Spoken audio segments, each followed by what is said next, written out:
Galimera, Galispera, Galinichta, no matter where in this wild, weird, and beautiful world you might be. Thank you for making the Highbury Squad part of your day. Take a deep breath. What a weekend. We'll start with the negatives and then we'll move to the positives because there are still plenty, everyone. Let's rock and roll.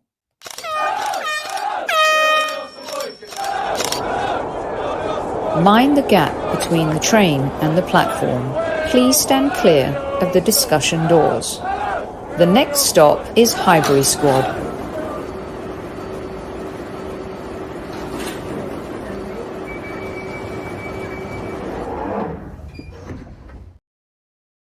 Good evening, boys and girls. Good morning, good afternoon, no matter where in this wonderful and weird world you might be. Thank you so much for making the Highbury Squad part of your day. It has been a while. Matt Roberts, it's been a while for us too. Just so you know, hope everyone is doing well. We have an epic show lined up for you tonight. Good to see you too, Ian. Good evening, Mark. Hey Guna Works, Amira, we got G Dog, we got Stephen in the house, we have Tammy, our chief like officer, we got Demsek here who survived Gunagra. We're going to have to get him on the show so he can tell us how his Gunagra experience was. I'm sure it was pretty epic. Lone Star, hello. Tammy has said that this is her first podcast since the weekend. She had a total media shutdown. I do not blame you. Greedy Man TV, all of you who are here, thank you so much for joining us. Carol is here. I hope your swim this morning was swimmingly perfect. There are going to be a lot of you who are watching the Merseyside derby, and many of you who will be listening on replay. And to those on our audio platform, thank you so much for tuning in as well. Natalie Sawyer will be with us in just a few, and we will be talking about Arsenal v Brentford, a game that I am sure many of us would like to put in the rearview mirror, but I will not let it go. No, I will not. Absolutely not let it go. Thank you, Marcus. I just wanted to start out by saying thank you so much for all of your kind messages. You know, we have a platform here where we talk honestly about life. And when, you know, my listeners share their world with me, I want to share it with you. And I thought that maybe we could have a little bit of a conversation about what is going on at the end of the show after we have talked about all the football. But let me just tell you that been absolutely blown away by your kindness and your support following the message that I shared with all of you over the weekend. So we'll talk about that a little bit at the end of the show. Right now, I welcome one of the queens of broadcasting, first class broadcaster, the host of Talksport's Weekend Breakfast, a Brentford fan. We won't hold that against her because she's an epic human as well. Welcome to the show, a very good friend of the show, and one of my favorite humans, Miss Natalie Sawyer. Hello. Oh, how are you? So nice to see you. You look fabulous. What have you been up to today? Looking fabulous this fine Monday. You know what? You mentioned the weekend sports breakfast show that I do. I've spent a lot today sleeping. I've been so tired. My hair's a bit of a mess because I washed it and then I just left it to dry as it is. Yeah, so I've really done very little today. Well, you look amazing and wonderful. And I'm sure that you're super happy with the result of the weekend and wanted to get stuck into that with you. Now, as you know, Super Kev was called. His mission is to cover the Merseyside derby tonight, which will get our listeners out so they can watch the second half. And Natalie, I'm going to start the show by playing Kev's questions to you because I think it's going to help us figure out and navigate what the heck happened at the weekend. Here we go. Hi, Sophie. Hi, Natalie. I hope you're well. Question for you as well as the Arsenal. Natalie, what did you think of the game, obviously, at the weekend? What did you think of the decision, the VAR decision? And Where do you think Brentford will finish this season? Look after yourself. Respect to the squaddies. Have a good day. Bye. Ah, cheers, Super Kev. He was giving Dermot Gallagher a bit of a rough time on the old telly this morning. Why don't we start with, where do you want to start? Do you want to start with the VAR thing and just get it over with? Or do you want to start with the fact that your team performed brilliantly, were unlucky not to win the game? But in the end, this controversy, Natalie, is overshadowing a good performance by you guys, masking some pain for us because we're so laser focused on the VAR bit and, you know, not really paying attention as much to how many aerial duels Ivan Toney won against us, which was pretty brutal. Saliba had him in his pocket in September. Toney repaid him with the same kindness. What happened at the weekend, Natalie? What is going on with VAR? Oh gosh, good question, really. I think it is the elephant in the room that we have to tackle first, though, isn't it? Because it was just a disaster, quite frankly. And, you know, you can't even say it was an isolated incident because obviously we saw it in the Crystal Palace Brighton game, something similar. I just can't understand really what the VAR officials were looking at. And they've got, let's not forget, they've got assistants helping them. So it's not like they're on their own and they've just missed it. They have other people there that can be assisting them and making sure they're right across it. Now, by all accounts, they were looking at the Ethan Pinnock situation and forgot to look at then Christian Norgard, who, as we know, eventually won the ball, played it back in for Ivan Toney to score. But like I say, it's an absolute disaster from a VAR perspective. And do you know what? I try my best on our Talksport show to defend referees, Sophie, because I think we get a lot of stick. I don't think it's an easy job. It annoys me when I hear people slate referees as often as they do, because I don't think it's easy. I don't think the laws help either. I think the laws are so, subjective. And we're in that situation where we can, you know, we will all debate certain situations other than offside, of course, which is factual. But yeah, I wish I could say, you know, I wish I knew exactly what happened other than they've just missed it, which is in itself just, well, it's unforgivable, isn't it, really? It is. And for us, it's really extra painful, Natalie, because we've had 2 apologies and admitted mistakes now for our season. The first one was Old Trafford, the Odegaard foul, and now the one against the Bees. And I don't think we can make excuses for, oh, we didn't win the league because there's 38 games, there's every opportunity to win, and there's, you know, plenty of times where you can lose. But when it's so blatant and they come out and they apologize and they admit they made a mistake, what do you think should happen next? Because I put this notion out that maybe the 20 minutes should be replayed behind closed doors. Brentford should be given the opportunity, the same as us. They could have scored another goal. It felt like it was going that way. Maybe we could have scored a second. How do we reconcile this when they admit that they've made an error that could have cost you guys, but in this instance, it could have cost us, right? And maybe like gravely. Yeah. Oh, absolutely. And I completely understand why Arsenal fans are furious, and you have every right to be. You know, you're in a winning As position. should Brighton fans and Chelsea fans be today, Absolutely. by the way, right? Yeah. Of course. I think I'm trying to look at this in an unbiased way because I'm a Brentford fan, obviously. We're talking about it. I think it's a dangerous road to go down if you want to start replaying, like even just a spell of a game, because I think you're taking away elements that were involved in that initial game. So, you know, as much as you're saying, you know, play it with no fans, well, in a way that would, if you were to lose that game in that 20-minute spell, you might then come out and say, well, actually, we didn't have fans, we didn't have the backing. So I think it's difficult. I think it's unfortunate that you have to just accept that they've made a mistake, and by the fact that you've just got to get on with it.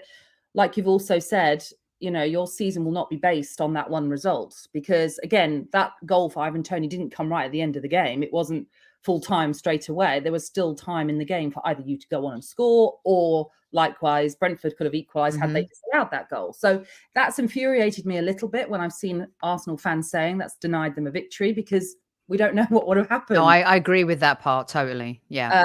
And I do think ultimately Brentford did deserve to get something out of that game. And if you really want to go down to the nitty gritty of certain situations in that game, without doubt, that offside goal obviously should not have been given, and that is the criminal part of that football match. But obviously there was the Brian and Burmo situation where a foul was given, which clearly wasn't a foul, and yes, the ref had blown the whistle, so therefore it was never going to be a goal that was going to be overturned. But Brentford could even argue, well, hang on, let's go back to that spell in the game and restart it there if you really want to be fair on it. So I don't know. It's a really hard one. I completely understand why you're angry and you're coming up with all these other suggestions. Well, I don't know. I mean, it ruined a very interesting game. And, in September, we bullied you. And you clearly took notes the same way we did since the first game of 2 seasons ago. There's this little Arsenal Brentford thing that has been brewing, hasn't it? Since you beat us when you arrived in the Premier League. But, I don't want to sit here and rant to you about VAR. I'll do that when I let you go so you can watch the Merseyside derby. Because I did want Sophie, I mean, it's so terrible, but at the same time, I feel I can't stand Chelsea. I really can't. But that was just a blatant handball. I feel for Brighton, who are doing so well this season and could have scored extra points. I feel for us. That's 5 points that we've kind of been robbed of. But what I don't want us to do is I'm going to try and put it in the rearview mirror, but I also have to, champion change. There has to be an answer to it. But let's talk about the actual football. Because I feel like Arsenal are going into a bit of dangerous territory. We saw it against Everton, a little bit against Manchester United, but we won that game. Saw it against Everton, saw it against you. And I just wanted to ask you, because I don't watch Brentford as much as you do, although they're fun to watch. When you play a team like us, do you always play in a low block like that? Is that how you set up? Not always. If I take you back to the victory at Man City, that's exactly how I expected us to play. Thought we'll just sit back and bide our time and then hope we can counter at some point. That didn't happen against City. We were at it from the start. We were at them from the start. I mean, if you were to look back at the highlights, within, I think, the first 7 minutes, we had 2 chances in the game, for example. So it isn't, we do predominantly play a low block when we're playing teams like yourself, because we know how difficult you are to beat. But we don't always. There are games where we think, there's a chance here, we can go at them. And for some reason that happened against Man City. We just knew, and maybe we learned from Everton, that if we make it difficult for you, that we may find ourselves with opportunities. And we are very good from set pieces, which I know our goal came from. So it was just making sure that we had the right opportunities to get ourselves into the game, like we did with that free kick, for example. But yeah, I know what you're saying. It does depend on the opposition, but sometimes we'll play a low block, but then sometimes we'll just go for it from the start. It was masterful, and you stifled us. And our problem is, and what I've found, and a lot of Arsenal fans have found since the Everton game, is that what is our answer to this? And we saw it with Newcastle, and that was the red flag where a lot of Arsenal fans were like, we're going to need to adapt because teams are going to play like this against us, right? Because we've been tough to play against. We're so creative, so fast. And I feel like, we're all behind Mikel Arteta, but with that same token, I don't know how you Brentford fans felt when you were watching the game, because I argued manically with Super Kev last Monday, Natalie, to say that he makes subs, but there's no change. It's like for like. There's no tweaking. And I just wondered what you and Tony have been talking about on your show post Newcastle, Everton, what you guys are seeing. And if, I'm not saying Arteta's limited at all, because he's been phenomenal, but I don't know if we have a plan B. Well, that, as you're talking, that's exactly what I was thinking. That's the issue. There is no plan B. And it's funny because Mark Warburton used to be our manager, and I always remember there were times where he would get asked questions of, well, what if plan A doesn't work? What's plan B? And he'd always say, well, plan A has to work. That was it. So, which is all very well saying it, but it doesn't always work. And actually, when you look at the course of the season, Sophie, plan A has worked pretty well for you. So it really has. without a doubt, you've been the best team that I've seen at Brentford, without a doubt. I mean, you completely... I mean, it was one of those games where I just wanted to leave because I just thought, this is just awful. We are being torn apart here because, as you mentioned there, the quickness of the way you're moving the ball around, and it was just wonderful to see in a way. But yeah, I think it is down to not having a plan B, and that might just be because Mikel Arteta just has faith in this team, and it's only now that it's starting to come to the fore where we're starting to see actually he's going to have to start thinking about, well, what do we do if it's not working? And that is the big question, really. I don't know. But he's certainly not going to do that against Man City, is he? Because he's got to play the way they've been successful all season. Yeah. I mean, it was good to see Trossard come on and have an immediate impact. And that's what Arsenal have needed, right? Jesus, Zinchenko, we got players that can have an immediate impact, Premier League experience. Trossard came on, did a really good job. I still think, like, who's scared of Fabio Vieira? No one. You know, there's still some players that we have that aren't those game changers that we want them to be. But one of the players that had your fella in their own pocket in September, he reciprocated. And I just wanted to, I mean, geez, is he like a Marvel comic book character right there? Saliba had him embarrassed in September, but my goodness, did Ivan Toney take receipts and wanted to cash them in this game? He was absolutely ridiculous. His physicality.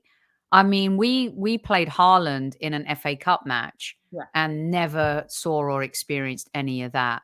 The value of him to your side, invaluable.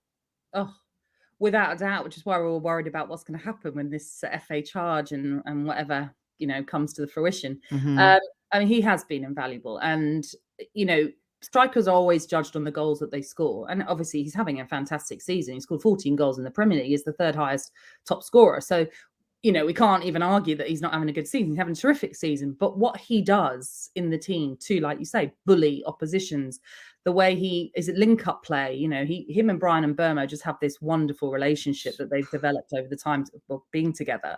But not only that, you know, when we're defending set pieces and all the likes, corners and everything, Ivan Toney is one of the first that gets to the ball. You know, he's just so essential to our team in everything that we do. The only, I suppose, negative, and it's hard to even say it's a negative in a way because he's still so influential, it's just he's not fast. He doesn't have pace necessarily. But that being said, doesn't mean he can't like put a shift in and get into the box when needed. We saw that against Man City. But if he had pace, oh my God, he would be like one of the best strikers in the world. So he's a little bit like Olivier Giroud. Possibly, but not as imposing. No, maybe not as imposing. No. I absolutely adore him. I just think he is absolutely phenomenal for us. And he just gets better and better all the time as well. I mean, when I was so envious, I have to say, because Jesus has been a wonder for us. And Kev and I have said on the show, Natalie, and we talked about it with Tony and you previously, like Eddie Nketiah, he can come in maybe for a few games, but then when you need something a little bit more against certain teams, he's a bit one-dimensional. You know, he seems more like a fox in the box type player. Yes, he's steady Eddie, but you could see in the Everton game, in this game, that he wasn't able to provide what we needed. And I'm not saying Ivan Toney would have. He definitely would have given us an option B, a plan B in the second half. But it feels like a little bit, there's this, we've built this fear factor coming to the Emirates. And since the Newcastle game, it feels like teams know they can go at us. Was that the general feeling with Bees fans, that seeing that game against Newcastle, away against Everton, that maybe we're a bit vulnerable right now? Oh, absolutely. I mean, I talked about it before, obviously, and said I'd be happy with a draw. And I felt like we could get a draw. I still was fearful of you, absolutely fearful of you, because I know what you were able to do. And like I said, I saw you when you beat us so comfortably. So I'm sure some fans would have gone with trepidation as well. But bear in mind the form that we're in right now. I think this is a team that's just confident taking on anybody. And now, because we're 10 games unbeaten, which is just ridiculous for a team like Brentford in the Premier League. Amazing. It's like now I'm nervous every game because I don't want to lose. I like this feeling of, you know, not losing games. So every game now, it's just, oh, what's going to happen? Are we going to continue this run? So, yeah, I think there was a little bit of hope that we could get something out of this game. But I think that's partly based on how we're also playing, not just the sort of slight stutter you might have been going through right now. I think you guys are so much fun and such a great addition to the Premier League. The Premier League needs these arcs and threads, and it just can't always be about Manchester City and, you know, the decline of Liverpool. There's so many other good stories. Brighton, you guys, us this season, Newcastle, who haven't really spent the gazillions that everyone expected yet. And look what Eddie Howe has done. He's just a manager with players. Forget about who owns them and what people feel about that. You're talking about a manager in a dressing room with players who get ready to go out and play a game. And what he's done is quite incredible. I wanted to ask you about Thomas Frank because he seems to be not only such a super smart manager, coach, he's also feels like one of the good guys. And I know that you're very fond of him. And Kev's question was, what do you think Brentford could do this season? What do you think they can do with Thomas Frank at the helm? What are the expectations? Well, obviously, we're all talking about, you know, packing our suitcases for Europe next season. You know what? I don't know, obviously, the answer. I think a lot will depend on what happens with Ivan Toney and when and if he gets a ban, which, of course, I think we all expect he will at some point. Are you disappointed with him? Are you disappointed with him? Do you feel like I don't know what Brentford fans feel like is the story behind the story? You know what? It's a hard one because we don't know the full facts. Now, I know there's a lot of charges hanging over him. I think it's 230, 60 something bets. I can't remember exactly. All players know you can't bet on football, any form of football. You can't bet on. They know that. Every year they get a refresher of all the laws, the changes and all the basic laws that they need to know, that just so you don't get in trouble, basically. So, of course, there's an element of what were you doing? But until we really know what he was betting on, I'm sort of reserving my judgment, you know, in the sense that if he's betting on, I don't know, a league, the Brazilian league, or, you know, leagues elsewhere, then part of me thinks, do you know what, really? Can he really have an influence on that? I doubt it. Now, if he's betting on games he's involved in and Brentford are involved in, then I can see why others would find that appalling. And I would also be of the thinking of what were you doing? But yeah, going back onto the original point, when we find out what's happening to him, losing him will be massive. But hopefully we can still ride a crest of a wave and finish a season strongly anyway. Yeah. I mean, he's such an imposing figure and so fundamental to what you do. Yeah. But at the same time, a little bit like losing Jesus, or, you know, we can't just be a one-man team, right? You have to have answers and you've got to be able to figure that out. It's a little bit harder, though, for teams like Brentford to lose such an influential player. We've masked the pain with Eddie, but it's starting to catch up with us a little bit now. So it's much harder for you. All right, I'm going to get you out on these couple questions. Natalie Sawyer here, host of Talksport Breakfast. Such a elegant, super classy broadcaster. We adore her here on the Highbury Squad. Natalie, are we going to beat City on Wednesday? It's a tough one, isn't it? What do I think is going to happen? I wouldn't be surprised if it finished a draw, actually. Which I'll take it. Yeah, exactly. I just think, don't get me wrong, I know obviously City come into it maybe a bit more confidence now, having beaten Villa as they did, and they look great in that first half in particular. I just think you're going to raise your game. You just are, let's be honest. And we can forget the FA Cup encounter because that just wasn't, I mean, you didn't need that anyway. So it's not a psychological edge that the City bring into this game. I just think, you know, there is something about the Emirates, and I think that's got to play into your hands. You're at home. So I can see that you can damage City. Likewise, they can do it to you as well. But honestly, I think it will be a bit cagey. I think it'll end up at a draw. Yeah, I think, you know what was really weird were you at the Emirates at the weekend? No, I wasn't. Okay. All right. So what was weird is that the atmosphere was one of the quietest of the season.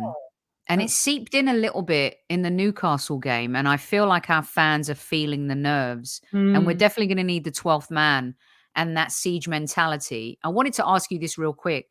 What do you think of Pep's siege mentality that he's built? Manchester City accused of, allegedly breaking 100+ rules. And he's coming out all defiant, like, I don't know, something out of a gangster movie. I will not leave this seat. Like the Don has spoken. Yeah. Deflecting everything. It's very genius, but at the same time, I found it a little bit of unsavory. Like they're trying to act like this innocent organization. What is your? It feels to me like this is my biggest fear. They'll go on a run. I've always said they can go on a run. You can never count them out because of him and the world-class players he has. What did you think of how he's responded to all of this stuff? I think City fans will absolutely love it. Of course they will, because like you say, he could have quite easily come out and said, it's not my remit. I only talk about the team. I only talk about coaching. I don't talk about anything else. But he didn't, because he obviously wants to defend his team. And I think if I was a City fan, I would be buzzing hearing him say that, and buzzing hearing him say, I'm sticking around no matter what. And it helped in that Villa game. You heard the atmosphere. I mean, I've been to Man City this season for that Brentford game, and can't say the atmosphere was amazing. It was okay, but it wasn't amazing. From what I heard of that game yesterday, it was very different. And it, like you say, it's that siege mentality. It's the them versus us thing. And I think the City fans have just gone, well, we've just got to get behind us now, because no one else wants us to win. Nobody else wants us to do anything. Everybody's against us. I mean, I found it hilarious where he said basically all 19 clubs are against us. And felt like saying, I don't think Brentford really are. We're too new to this Premier League. We don't care. Well, yeah, I can't imagine our representative in those meetings be walking in with a swagger like, we're going to do City. I just can't imagine Brentford would do that. And I'm pretty sure a few other clubs would be likewise. They'd just sit back and just wait and see. But yeah, he's clever. He is clever, Pep. He knows how to manipulate things. And he's done that well in that press conference. And it worked because the fans were brilliant yesterday from the majority of what I heard from that game. And, you know, it kind of is, they're not going to obviously have that same feeling at the Emirates because they're not the majority of the fans there. So hopefully your fans can get back to being what they have been recently, bar a few games, like you've mentioned. And I'm sure they will, because this is the game that they've got. This is it. They have to. You have to. This for me is if we lose this, it's over. I really truly believe that. I do, because we got to play them again at their gaff. We cannot afford to lose this game. That's it, right? I agree. And we've had the Everton loss. To me, I can accept drawing with Brentford. I can't accept drawing with Brentford in the manner in which we did, because they made mistakes. I don't accept losing to Everton in the manner in which we did. New manager bounce, fine, but we were awful. And Kevin won't buy fatigue. You know, we're out of the cups. Now we've got Europa League coming up. You know, this is what Arsenal fans have been saying. Is our bench strong enough? Have we invested enough? Have we missed the boat again in January? All of these questions are going to come up. But if we beat them, it's another landmark win, Natalie. Beating Tottenham twice this season, beating Liverpool, beating Chelsea, beating Manchester United. You know, we got Liverpool at Anfield. We never win there. We've got to break these ducks. We've got to beat them. I really believe we have to beat them, because they've got the players and they've got more of the mental ability to take it to the end than we do. We're still a work in progress. Yeah, and that's it. And so many of their players have been there and done it before, whereas that's not the same for this Arsenal side, which that is a big factor. You know, it's a funny one, though. I say that, and my other half, he used to play football, and I'd always ask him questions about, you know, did the team crumble? Did they all feel the pressure? And he'll always say, no, you can't all feel the pressure. One or two might drop, and one or two might, you know, lack a bit of confidence or just feel a bit fearful, but the whole team can't drop. It just doesn't happen. Now, don't get me wrong. I mean, you know, one or two still dropping their form or dropping whatever it is in a game can be a massive issue for a team, that because you need everybody on song. But sometimes, like with you were saying there, Kevin says fatigue's not an issue. My other half thinks pressure is not an issue. It's not, pressure isn't a thing, but what is a thing is the experience? Have you got the experience to get Exactly. yourselves over the line? I think actually some of the buys that you've had this season have been brilliant because they're Premier League ready, and that's always the gamble when you're buying players from other leagues. Are they going to step up? Are they going to fit into this league as well and as quickly as you need them to? So that's why Trossard made absolute sense. And I think that's the only fear I have for Arsenal is, can you sustain it to the end of the season? And do you have the experience to get yourselves over the line? We know City do, but this is where Mikel Arteta earns his money. He's got to get it done. And like I say, you've been the best side I've seen this season, hands down. So you, in my eyes, you absolutely deserve to win it. But we also know Man City, like you say, are more than capable of just going on that annoying run. Yeah. But if you, and certainly this game this week, it's a must not lose. You cannot lose it. You just can't. Agree. Totally agree. Manchester United in it? No, I don't think so. No, don't get me wrong, they've had a brilliant turnaround in a short space of time under Eric Ten Hag. He's worked wonders with them. I'm not sure they're there yet. My fear is what's going to happen next season, because I imagine they're just going to strengthen.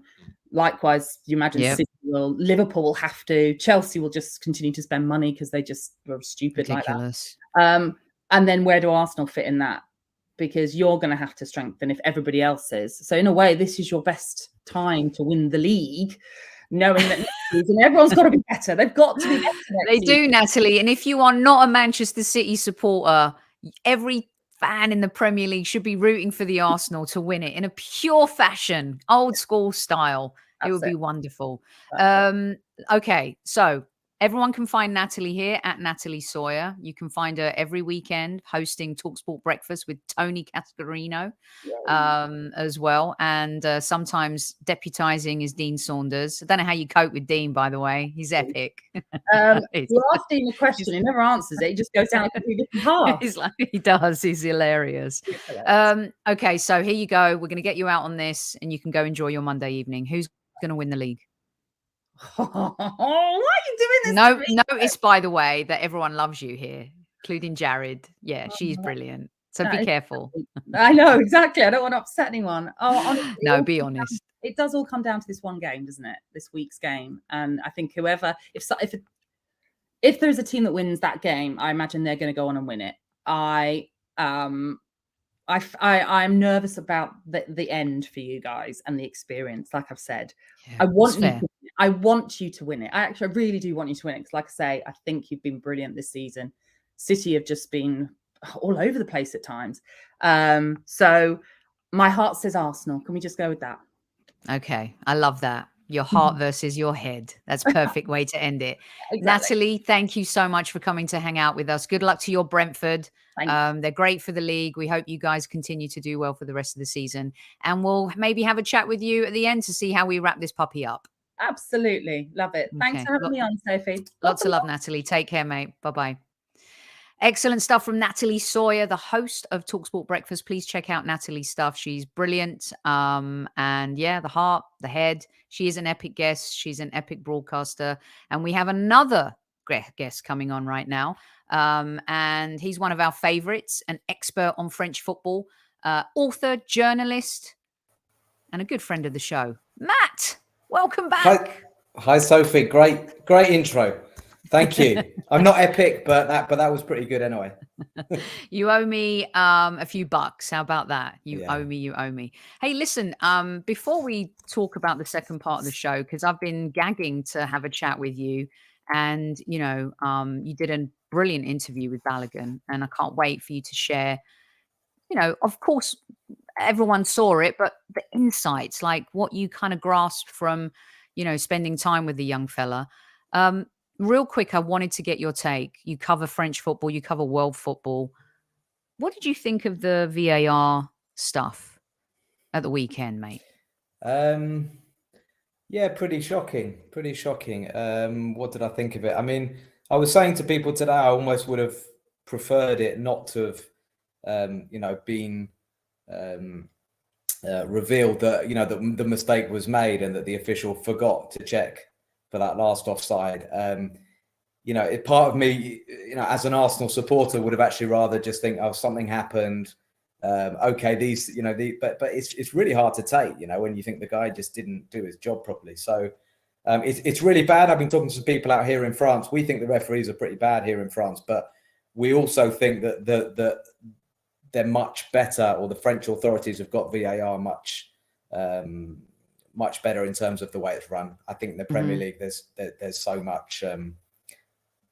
There's so much improvement to do, far too many mistakes. It's unacceptable. Like when you have the leagues, there's so much at stake, Matt, isn't there? Like at the top, in the middle, at the bottom. And you can talk about 2 points, and at the end of the season, we'll be like, oh, did the 2 points matter? But the fact is, Arsenal are now going into the City game just 3 points ahead, with under more pressure, because City, if they win, they move above us. So I mean, in the immediate situation, it's a massive swing, really. Hopefully Arsenal will get the job done on Wednesday. But it would have been nice to have 5-point lead. It would have. And there's plenty of questions like this. Fergus Keating, Guns and Yellow Ribbons podcast. If you haven't checked it out, check it out with him and Guna Hilsey. Good evening, Fergus. What's Matt's view on Balogun? Is he ready for the Premier League yet? Those are questions that are coming in thick and fast. But before we get to all of those, why don't we have Kev's thought and question to Matt, and then we can just riff off that. Here we go. Squaddies, Sophie, Matt, I hope you're well. Question for you, Matt. Do you think Arsenal will keep FOLARIN BALOGUN as a really important member of the squad for next season? And do you reckon he could actually do another season for a better team in France next season to go on loan again? A lot of big teams looking at him. I'm sure you're going to give everyone your thoughts about him anyway. So, anyway, those are my 2 questions. Look after yourself. Matt, Sophie, Squaddies, at ease. I love it.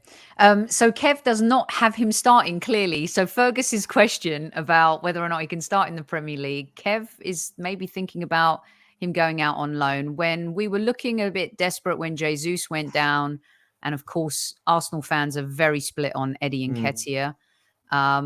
They were asking maybe that Balogun should come back from his loan deal, considering how well he's doing. How did it go? Talk us through it first. What did you see from him? Give us the lowdown. Yeah, Kev, great to see Kev. A couple of big questions he's come in with there, because it's not easy. It's not easy to answer, like whether he'll be at Arsenal next season. I think there's going to be a lot of interest around him. Meeting him was a real pleasure, really positive experience. A young guy who is clearly like really enjoying life, enjoying himself at the moment. And I think what really came through is that he's a very open and bright boy. He admits he's really struggling with his French. He was saying to me, like, how have you done it? Like, I'm doing two lessons a week and it's just a nightmare. It really came across that he made this decision to move abroad. It wasn't his advisors. It wasn't Mikel Arteta. He wanted to try something. He's really enjoying the fact that he's the main striker. He's playing week in, week out. I think he's had a bit of luck as well, insofar as the coach who's taken over in October. So he was the assistant at the start of the season. He's an English/Belgian guy called Will Still. He's 30 years of age. Really interesting background. And clearly Balogun and him have struck up a really close relationship. You could see that there was a lot of respect. I spoke to the coach as well. There was a lot of respect between the two of them.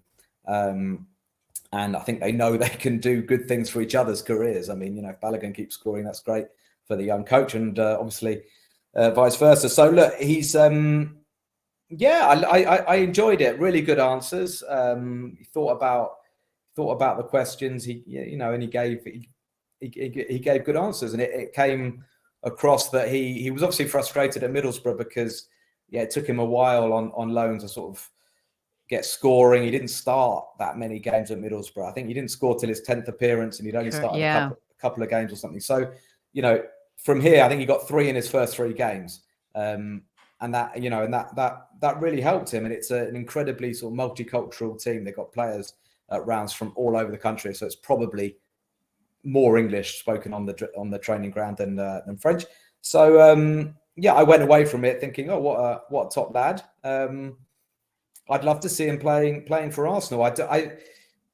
It's difficult to make predictions because I feel like he's at a stage where he's really enjoying being a first choice player. And I think, I'm not saying that at 21 he would be expecting to start every game for Arsenal, but I think he'd be wary next season of sort of coming in as a third choice, if you like, behind Jesus and Nketiah.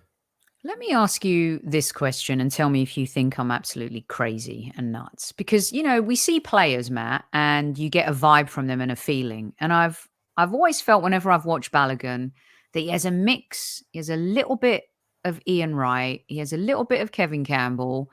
He has, dare I say, and I'm not comparing, I'm just saying a little bit Thierry Henry. He can score bangers. He can dribble. He can be a fox in the box. He seems to me to have more tools in his toolbox than Eddie. Yeah. Is he a pressing forward? Can he play the way Arteta wants? Talk me through that a little bit. I don't want to compare them, but obviously in this business we have to, right? What Eddie is doing at the moment is absolutely brilliant, and I hope it continues, and I hope he goes on and breaks Ian Wright's record. I'm getting a bit carried away past, but I hope he goes on and does really, really well. But I think from what I've seen of Balogun, from what I've seen of Eddie, I always feel a bit harsh saying anything against Eddie because he's sort of proven a lot of doubters wrong in the last 6 months. But I do think Balogun's got higher ceiling. His coach is saying he is a really complete striker. It's what you're saying. He's got speed, he's got aerial ability, scoring goals with both feet. He can hold the ball up and he does press. Yeah, I mean I was at the PSG game at the Parc des Princes where he worked his socks off and he caused loads of problems to the PSG defence. It was interesting because he had 2 or 3 half chances in that game and was a bit unlucky. I mean, or he snapped maybe at 1 or 2, but they weren't easy chances.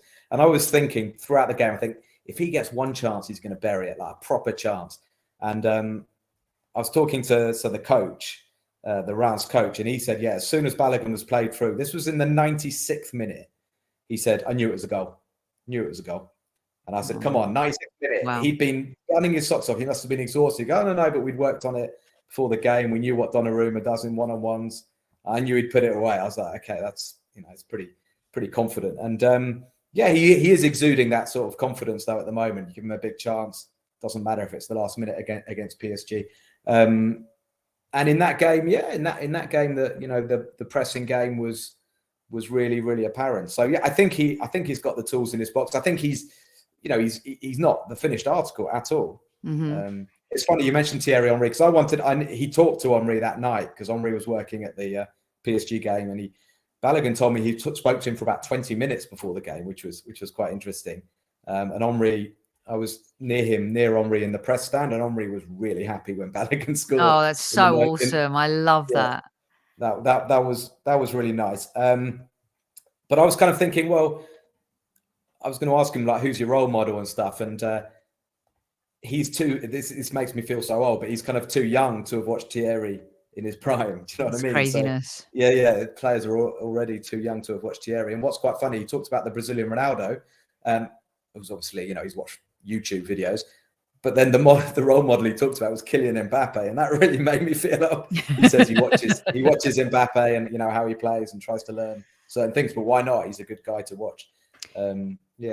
Because that's the key, isn't it, for a lot of Arsenal fans is, can he offer that at this time to this team? So the juxtaposition, and Matt, you have to deal with questions like this all the time. I love this picture of you two together, by the way, is Liga versus the Premier League. Now, we all know, I think sometimes people mistake, the Premier League, the best league in the world, is most exciting, most successful.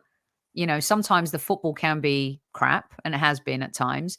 Bundesliga fans will argue that their league is the best. Liga has been called the Farmers League. Okay, we've seen how that goes. But we've also seen Arsenal players come from there, go there, do well there, right?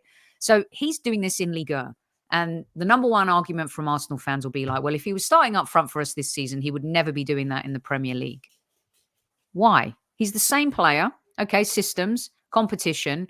Is Liga really that disrespected for people to question that he scored more goals than Mbappe and Messi and Neymar? And I don't know. I think if if you tweet something about a Ligue 1 player, you get, I don't know who these people are, like 15-year-olds who never go out or whatever. Go, Farmers League or whatever, and it gets a lot of stuff. But I feel like talking to people in the UK, I feel like they respect the fact that this guy's top scorer in Ligue 1. They don't see that as, just like a small achievement. Maybe that is also because of his age and the fact that he hadn't done much, hadn't scored many goals before this season.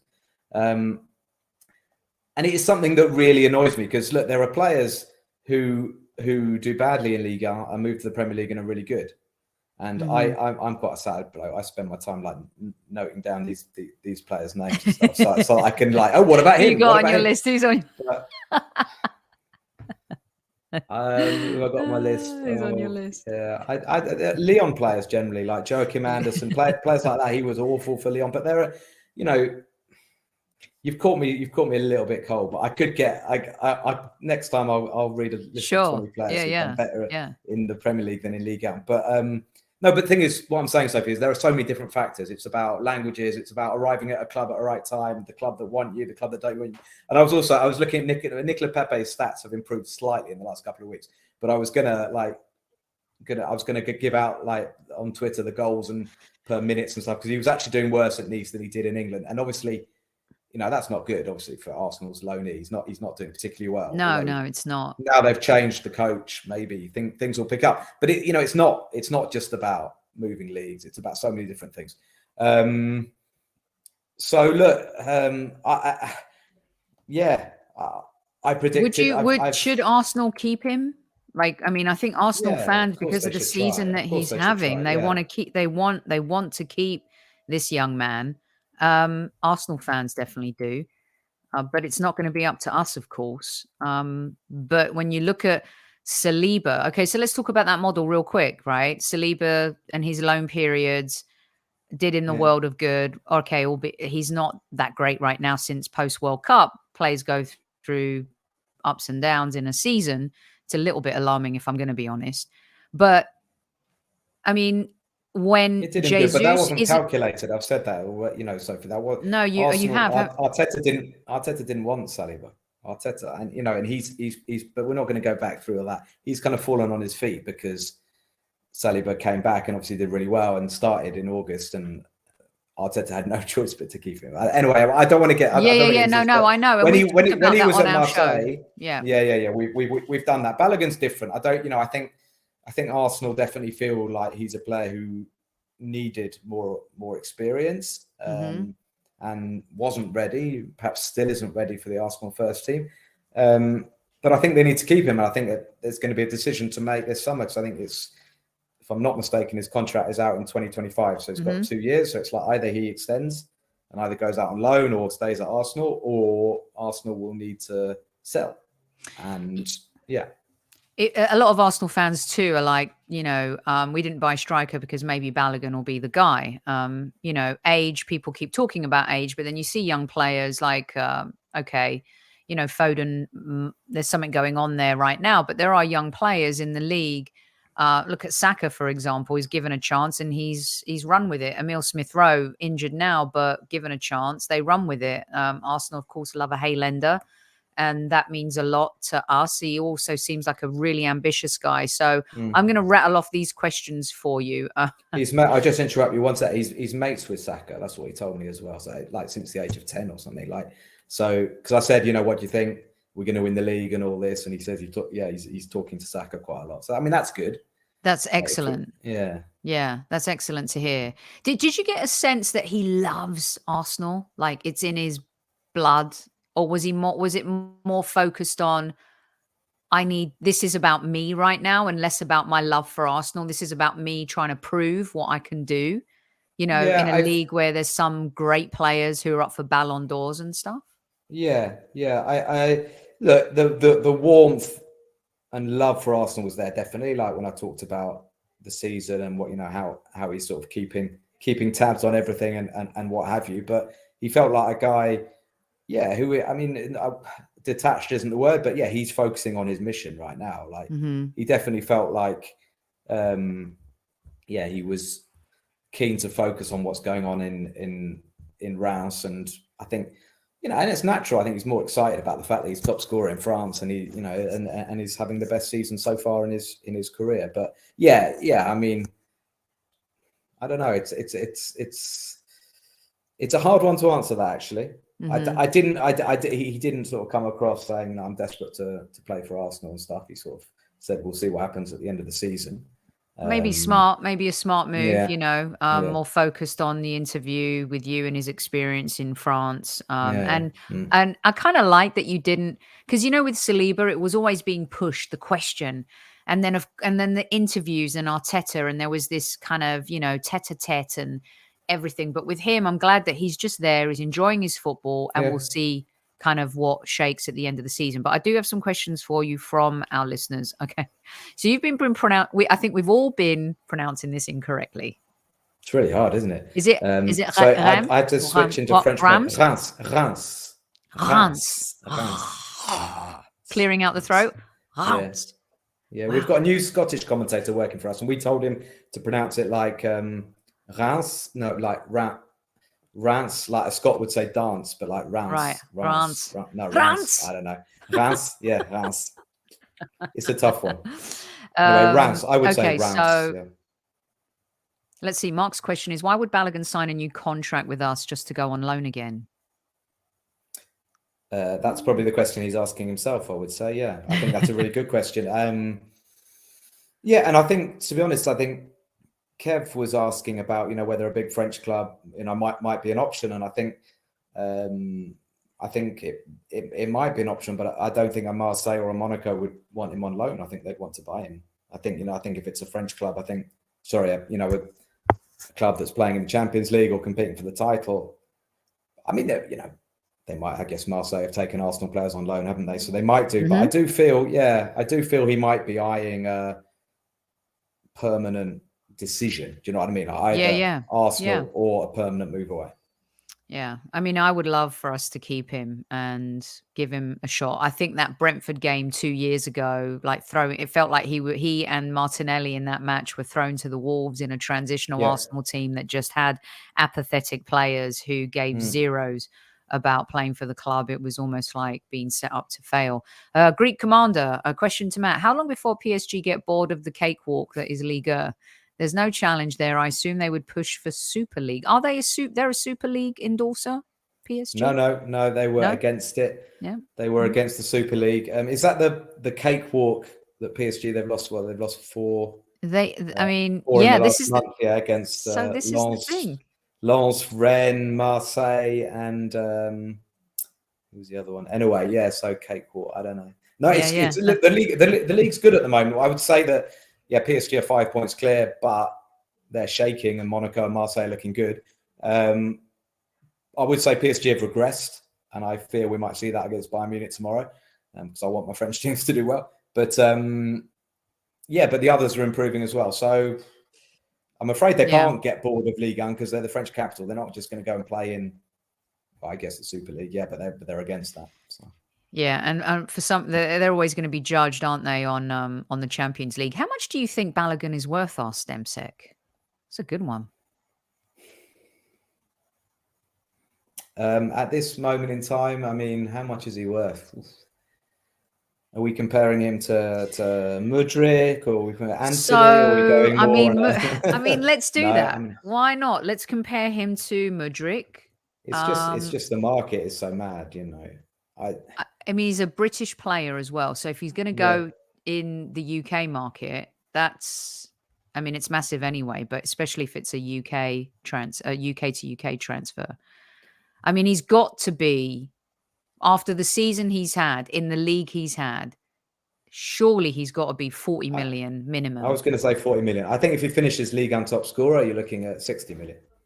Yeah. I think at the moment, 40 million is reasonable. If you're putting it on the Mudryk scale, given how many goals Mudryk scored for Shakhtar or whatever, he's probably worth 300 million. So I mean, that's ridiculous, isn't it? Lone Star says whatever clubs are willing to pay, which is always a good answer. We've got 100 million here because the Mudryk thing really has just kind of Mark agrees with us, 40 million, 100 million. I've been a bit surprised, like on Twitter, like reactions when I mentioned Balogun. A lot of, and again, I don't know who the people are replying stuff, but a lot of people talk about money. How much are we going to get from him? And I understand money is very important these days, and the clubs take that on board. But this is a Hale End kid, and yeah, you know, a 21-year-old striker who's top scorer in France. You know, I think we should be looking to get this guy in the first team squad and totally regularly. He should be at least given a shot, I think. Nuno Tavares is doing well. We can sell him for 20. So Nuno, it's okay. So I was going to do a quick fire bit at the end there with the Arsenal loanees and stuff like that. Let's look at one real quick for you. Oh, this is a good one from Barry. What is he like when he misses a chance? Does it get to him or does he just plug on? He seems to be a player that is just always in the game, never gives up. Yeah, totally. I think because he's got big responsibility as well in this round side. They're not a team that has a huge amount of the ball or a huge amount of pressure. Although in recent weeks they've been playing some good football. But you know, he's a guy who even if he's not getting chances, he's still involved in the game. And I don't remember him. You know, obviously he's missed chances and he missed a few against PSG. I mentioned, and you know, his perseverance in that game was incredible. So no, he's not a guy who lets his head drop. Not at all. No. Yeah. Okay. Cool. Let's see. Did this come up at all? Because he does have 3 options. I didn't ask him. Yeah, I didn't ask him. I thought that wasn't really the purpose, and you know, didn't ask him. He's played quite a bit for England under 21s. I don't know, but I would assume that he'd be keen to play for England. But yeah, and the US are really trying to make that happen as well. A follow up from Barry. Matt, what would make him stand out in our team? What player is he similar to? Not just Arsenal. How would you define him? Another good one. Yeah, it's really hard. Because they're watching. They've been watching under 20, like whatever games, right? They've not every Arsenal fan is watching him play in Ligue. No. I understand. It's just like comparing. I mean, he talks. You know, we talked about role models and stuff, and he talked about how, like Mbappe and like Henry, he likes to sort of drift out to the left. He scored a couple of goals, sort of making darting runs from the left channel, somebody playing it inside the fullback and him running in behind. It's really hard though who to compare him to. Is he a Rashford type? Is he more of a? I'd say he's more of a penalty box striker than Rashford. He that's the thing about him as well. He seems to get in the right positions. A lot of his goals have been real sort of fox in the box types.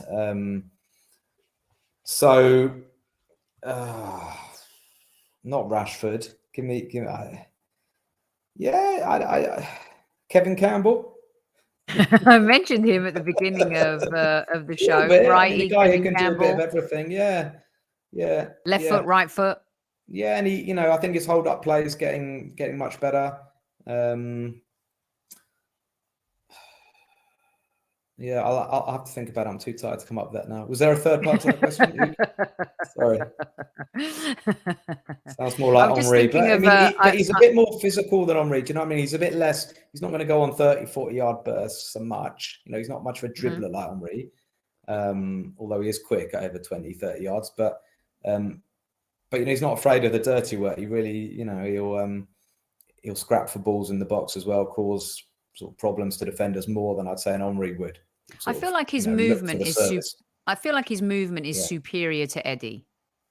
Yeah. I'm not, and it's not a slight on Eddie. I think Eddie's a great kid and he's smart, but I just think Balogun, seeing some of his goals and the way he's played, he just seems a little bit more elevated in the football mind than Eddie, which is why I think he might be a little bit like a good option for us next season. I would have loved for him to come off the bench against Newcastle, Everton, and Brentford, to be quite honest with you.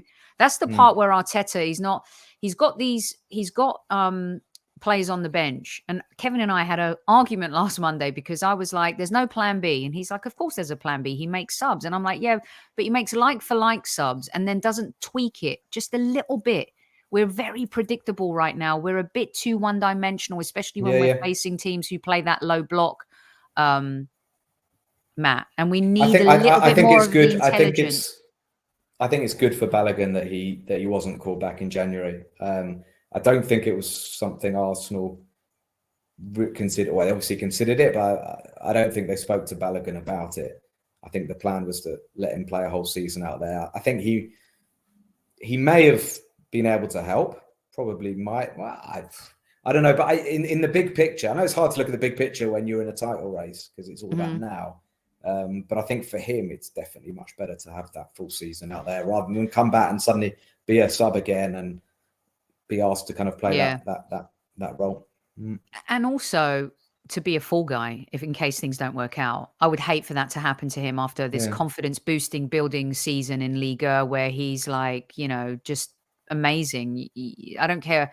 Listen, I don't care what league you play in, maybe some more than others, but if you're scoring goals in Ligue and you're scoring more goals than Mbappe, you're a baller. Sorry, you are.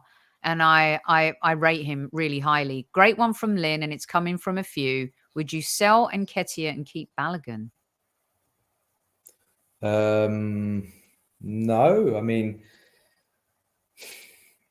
you need squads. I mean, I'd want them both. The difficulty is convincing the players, that that's the place to be. But I'd want them both, especially if we're playing in the Champions League, which hopefully we will be next season. But it's difficult. Yeah, it's difficult, especially if, Jesus, he can play out wide, but he's not, he's going to want to be the main striker. So it could be tough to have three of them. Would I? So if you're giving me the choice, like if I want one at the football club, that's quite hard, but probably Balogun, yeah.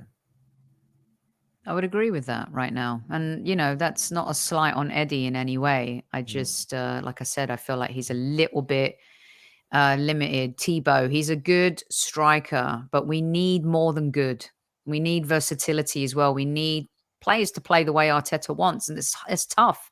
As the games go on, it's going to get tougher for Eddie, especially if teams play us the way they have in the last 2 or 3 games, Matt. Yeah, I know. I think in 2 years, Balogun could be a top Champions League striker, and I don't think Eddie will be. I think Eddie's doing the job now, and hope.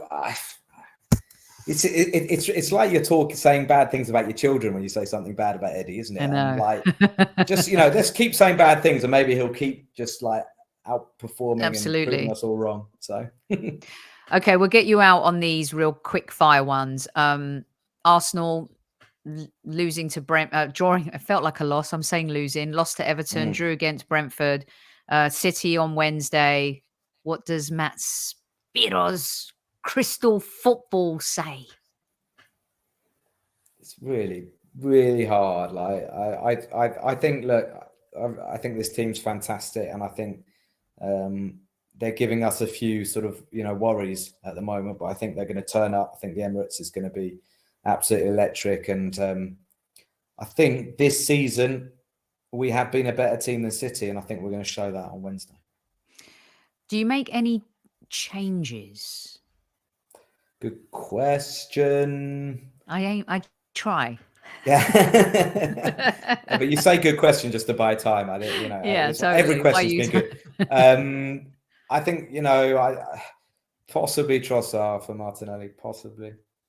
I think the guys who are struggling. I think Ben White has been struggling, but did better against Brentford. I think for me, Xhaka and Martinelli perhaps a bit of a sort of World Cup consequence. I don't know. I think both of them are not what they were a while back. Xhaka's dipped a little bit in the last 2 or 3 games. Saliba's not been the same since coming back. Martinelli hasn't. So good as well. I mean, Xhaka this season, but Martinelli. I don't know. There's people saying that he misses Jesus. I think that's true. Sometimes I feel we're not giving him the ball quick enough, but I mean, Zinchenko plays differently too. So I don't know if Gabby's, he's tuned into it. And we've seen it work, but I think there's just sometimes Zinchenko didn't have a great game. I thought that Tierney should have been given a shot for the last 15, 20 minutes. You know, I don't know why Arteta's so reluctant to make those kinds of changes. I mean, it has to be a trust factor. I don't get it. I really don't. Okay, in a nutshell, you're leaving us now. Thank you so much for joining, Matt. Give us a 30-second takeaway from your interview with Balogun. Flo Balogun is a top lad, really, really nice guy, very, very bright, very ambitious, showing, I think, a lot of courage to move over to France. And I think he's making friends and he's impressing a lot of people out here in France. And I'm hoping he's going to be top scorer, but there's a lot of pressure behind Jonathan David, Ben Yedder, and obviously Mbappe is going to return from his little injury. So good luck to him. And if Arsenal don't want him, Ligue 1 will keep him. We love it. Matt, you can find Matt right here, by the way.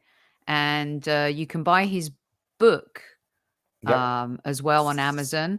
Sacré Bleu. Sacré Bleu. Sacré Bleu. Sacré Bleu. Go check it out. I'm sure Chris from A Bergkamp Wonderland has bought 10 copies already because he loves your work. And of course, he's obsessed with French football. But Matt, thank you so much for jumping on with me. Enjoyed the Champions League return this week. And we appreciate your insights and look forward to maybe having you at the end of the season with Super Kev to analyze what will happen with Balogun. Yes. Brilliant. Yeah? Thanks, Sophie. Fingers crossed for Wednesday. Thanks a lot, mate. You take care. All right. Bye-bye. Bye. That was Matt giving us the lowdown on Balogun. He just interviewed him a few days ago. And if you missed it, please go to Matt's Twitter right there. You can see on screen at Matt Spiro, and you can check out his work. This is a good one from Fergus. Get in the ground early. Bring your voice. Yes. Capo, Dan, me, and the other noisy gooners will be by block 5-6. Sing up for the Arsenal. We have to be the 12th player on Wednesday evening. This is the rallying cry, people. It is not over till the fat referee blows the whistle. There is still plenty of football to be played. We feel hard done by. We feel crushed. We feel like we were robbed over the weekend. But one of my favorite sayings, I only use the rearview mirror to check my lipstick. But also, when injustice happens, it is my Achilles heel. And I do believe Arsenal Football Club need to be louder about this. We need to complain about this. We need to make noise about this. We can't allow these dodgy referees to continually get away with doing a shit job. Think about how many times, if you did a bad job at your job, you get a verbal warning, a written warning, and then you probably get fired, right? It's just unacceptable that at this level, we have someone who forgot to draw the lines. I mean, what is this? Feels like one of those old school BBC programs. I forgot to draw the lines, miss. No, Mr. Mason. Fool me once, shame on you. Fool me twice, you know how that goes. This has got to end and stop. And every Premier League club has to fight and do something about it. VAR was introduced to make the game a level playing field and get decisions right. And we just can't have this. We can't. Now, we don't know if Brentford would have gone on and scored another goal. We don't know if we would have gone on and scored another goal. The way the game played out, Brentford didn't score another goal. But something has to be done. We can't let this lie. Absolutely not. And I've seen some people say, move on from the VAR thing. No, you can't. Don't move on from that. You can move on and support the team and focus on that. But if there are people in the Arsenal universe who can affect change and push the envelope here to let people know how unacceptable this is, we've got to keep doing that. And you know what, Peter? It's not good enough. For years, it's been happening. How does change come about? It's like racism. Oh, there you go. No. It's wrong. We've got to stop all of this. Look what Arsenal had to do over the weekend when they're supporting the Gay Gooners group, getting abuse from people. No, change has to happen. Only change can make things better. And we have to keep fighting for it, and we have to keep pushing for it, and we have to be vocal about it. That doesn't mean that we're not focusing on our team and supporting our team and giving them all the courage that they need and all the support they need to go on and play good football to hopefully close this deal. It's tough enough as it is being Arsenal. The world is against us. We know this. But when officials are against you and they're paid to do a job, no, absolutely F you. We are not playing that game. So if you're still angry, if you're still mad, get the petitions going, right? This is you can't not act in the mindset, nothing's going to change, nothing's going to happen. Then nothing would have changed and nothing would have happened along the road of history. We have to keep trying. We got robbed at the weekend, and I'm not one that sits here on this show and complains about officials and complains about things like that. But there are times where I tell you, come on now. It's so obvious. It's so ridiculous. And it's such a mega injustice. And our team was the one that got burned. Brighton got burned. We hate Chelsea, but come on, man, they got burned. How many teams have been burned? And how many referees are there that are based up north? Gunnar Russ needs to come back on this show. In fact, it was a show that I think he and Fergus were on together. Maybe we'll get them back together, where Gunnar Russ outlined how many referees are in the Premier League and how many are based up north and how many are based down south. At some point, you got to start changing things. Why do we keep doing the same thing over and over again and expect different results? We've seen that as a club. Arsene Wenger kept doing the same thing, expecting different results. Emery towards the end, same thing, different results. Can't have that. And there's so much at stake this season. We deserve better. And that is that. So look, take the pain and channel it into supporting the team, as Fergus said. Take the pain and turn it into positive energy for the boys for Wednesday, right? This is a game, I think, man. We win this game at home. We shut people up.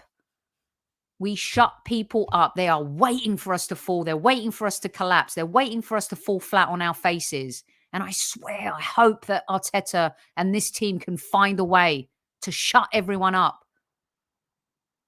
I don't know how I'm going to take the next few weeks. There's a lot going on in life as it is. But let me tell you something, right? You can never give up.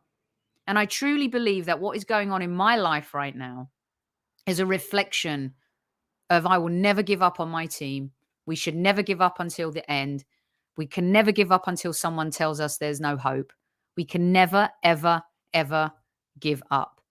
Mikel has to be braver. He has to be bolder. He's got to trust everyone in the squad. He's got to be flexible. He needs to change things up. He's got to use that genius brain of his that we've seen all season and channel it into tweaking things and making us a little bit more unpredictable, because the last 2 or 3 games, we've been very predictable. We won 1-3-2. We lost one away from home and we drew one at home. So we need to keep the machine rolling. It was a bit quiet at the Emirates. I can feel the stress and the nerves. When I was there just a few weeks ago, it was noisy. It was boisterous. It was all that we have seen since last season. Need to get that back a little bit as well. Okay.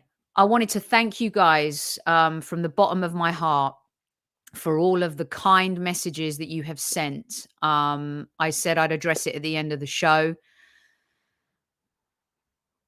There's a lot going on, and talking to you guys today has been really good tonic, and talking to a lot of my podcast mates has been phenomenal tonic. And the messages that you guys have sent have been absolutely heartwarming and have made Tony smile and have given us a lot of strength. Just know that we've read every single one of them and we appreciate every single one of them. You guys write to me all the time and you share things that are going on in your life. We've built up a beautiful community here on the Highbury Squad. And I wanted to share with you why there haven't been as many shows. Not just last week, but, you know, a little bit since the end of last year. And I'll see. Okay, I'll see you. And I just want you to know that you know, we're up against a massive fight, and we're going to fight it, and we're going to do the best we can. And I think Tony's already fed up of me saying one game at a time, you know, one doctor's appointment at a time. I said to her, for the first 18 months, I didn't want to hear trust the process. And now I'm talking about trusting a process. I don't know what it is, but we're in a world, in a universe that we have no idea what's going to happen. And I just wanted to say thank you. Thank you to each and every one of you from the bottom of my heart, and Tony as well.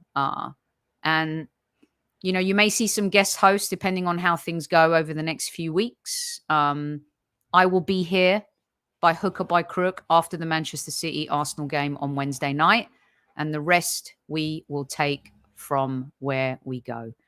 Thank you. Again, I've enjoyed the show tonight. Thank you to Natalie Sawyer. Thank you to Matt as well. And thank you to each and every one of you. The Highbury Squad does not exist without you guys. And seeing all of your messages over the weekend has really helped. And, you know, we're up against a tough fight here, kids. But you know what? Just like the Arsenal, hopefully we will prevail. All right? I love you guys, and I will see you on Wednesday night, where hopefully we'll be celebrating 3 points from the lads. We need all of them to show up. We need all of them to fight, and we need all of them to never give up until the very, very end. That's what we're going to do, and I know that's what the squaddies are going to do as well. Lots of love from Super Kev. He's covering the Merseyside derby tonight, but he was still here with you guys. I'll be back Wednesday, and until then, at ease, everyone. At ease.